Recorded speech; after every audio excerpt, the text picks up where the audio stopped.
Hola, hoy vamos a hablar sobre qué son los protozoarios, y aunque su nombre suene a dinosaurios, no tiene nada que ver entre ellos. Los protistas o protozoarios son uno de los 5 reinos de los seres vivos.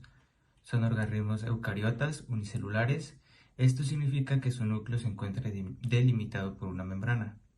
Su nombre proviene del griego proto, que significa primero, y zo, que significa animal. Estos organismos comparten características intermedias entre las plantas y los animales. Estos organismos se encuentran en su mayoría en medios acuáticos, tanto de agua dulce como de agua salada. Suelen encontrarse en el fondo o flotando en la superficie creando el plancton, algas verdes, algas rojas y también son responsables de fenómenos naturales como lo son la bioluminiscencia. De esta vamos a hablar un poco más adelante. De igual manera se pueden encontrar en lugares con humedad como lo son la corteza de los árboles o la hojarasca. Algunos otros son parásitos de otros organismos, los cuales producen enfermedades como la malaria e incluso los dolores intestinales. El proceso de reproducción sexual consta de dos modos básicos, la singamia y la conjugación. La singamia es la fusión de dos gametos para crear un cigoto femenino o varios masculinos. Por otro lado, la conjugación es un proceso mediante el cual se intercambia material nuclear por medio del ya conocido apareamiento. Aunque es un grupo poco estudiado, es muy extenso, ya que en la actualidad se conocen cerca de 50.000 especies. El tipo de alimentación de estos microorganismos regularmente suele ser heterótrofa, es decir, se dedican a cazar otros organismos mediante la fagocitosis, lo cual se puede definir en palabras más sencillas, la absorción de otros microorganismos. Al ser un reino tan variado, presentan distintos tipos de locomoción, como lo pueden ser los pseudópodos, los cuales son una extremidad del microorganismo capaz de desplazarlo en una dirección determinada. Los grupos más representativos de estos son las amebas. Por otro lado, también pueden desplazarse por medio de cilios. Otra de las formas de locomoción son los cilios, los cuales son microvellosidades o pelitos que los ayudan a desplazarse.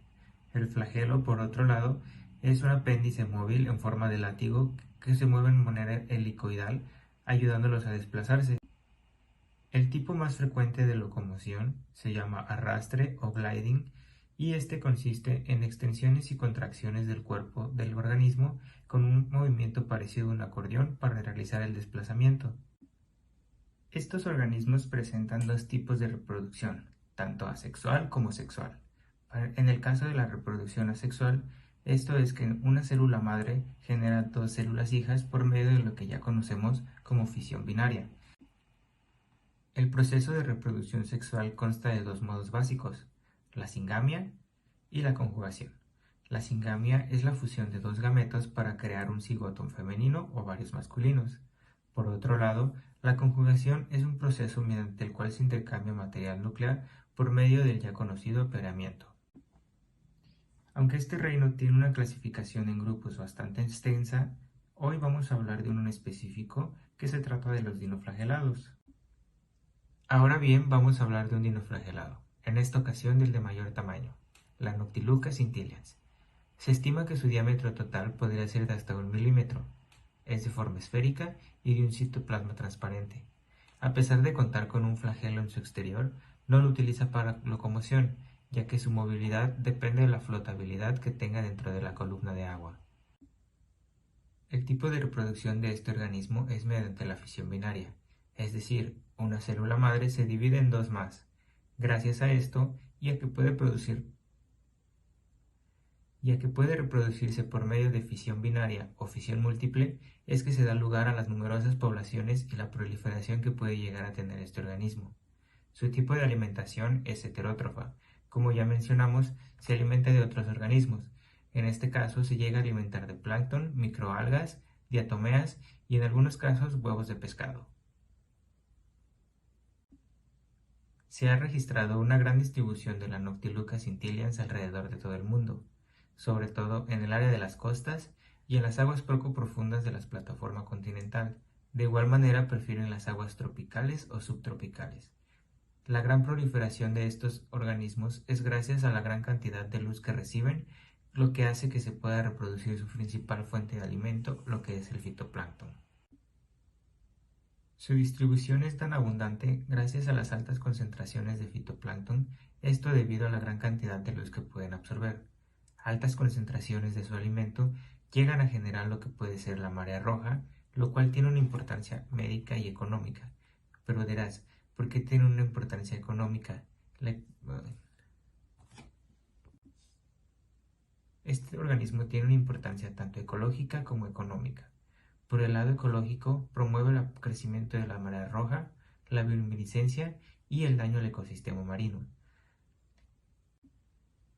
Diversos factores como lo son las altas concentraciones de su alimento y cambios estacionales son lo que producen la marea roja, lo cual es algo tóxico para la vida marina y presenta daños al ecosistema. De igual manera, esta marea roja tiene afectaciones hacia la pesca comercial. He aquí la importancia económica que presenta la especie. La marea roja es producida en la etapa de floración del Nocticula, junto con otras microalgas presentando cambios en la coloración del agua dándole ese tono rojizo. Aunque no produce sustancias químicas que dañen el sistema nervioso o alguna parte del cuerpo, sí hay especies que se ven afectadas por este fenómeno, como lo pueden ser las almejas, los mejillones, los ostiones, el callo de hacha y algunas especies de caracoles. Si bien no todo es malo gracias a la marea roja, alguna vez estoy seguro que te has topado con estas imágenes en internet.